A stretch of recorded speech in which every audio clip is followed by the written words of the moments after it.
If a man who suffered a mental breakdown with no real evidence other than relying solely on visions and messages he believes are being sent by God to track down an unknown man who tore his family apart, is he inspired or insane? A new series on Amazon Prime dives deep into the complex story of Judge Pernell Harris. He is played by Golden Globe winner Ron Perlman, who actually joins us this morning. And Ron, that is actually probably just one layer of the onion to this story that the judge is in. He's very complex and very compelling.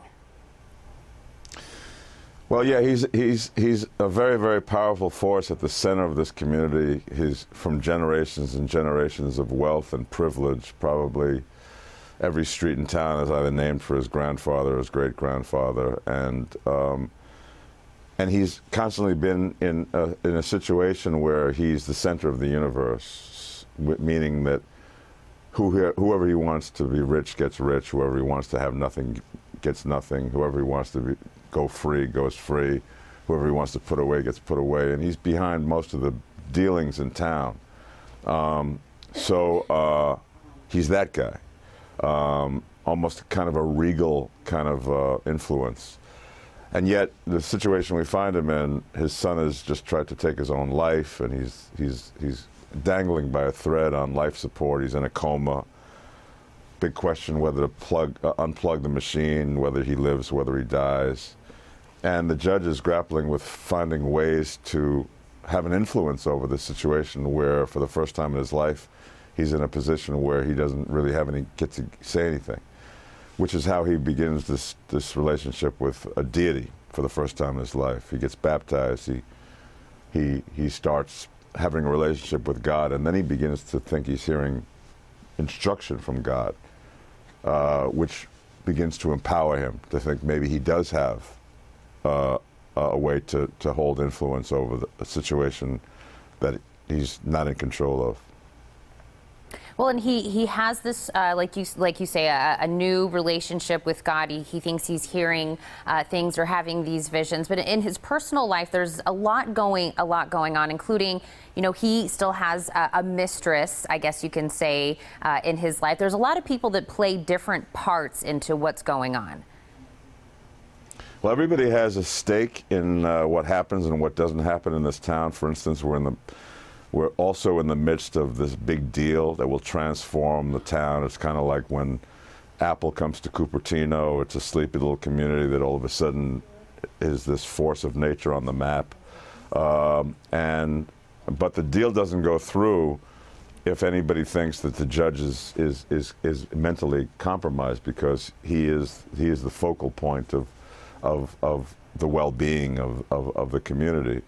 So his wife has a huge stake in whether that happens or not happens in terms of, you know, the wealth she presides over. His best friend, the mayor.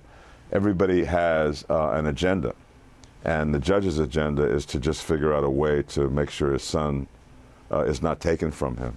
So there are these cross purposes which create for a rather uncomfortable situation at times. Yeah, and that's exactly what I was saying. It's definitely different layers to this. Everybody's playing their part and how it all transpires. But how was it kind of taking on this role, kind of, I guess, you know, changing from Clay, you know, turning in your motorcycle, I guess we can say, as Sons of Anarchy, and taking over this kind of a role?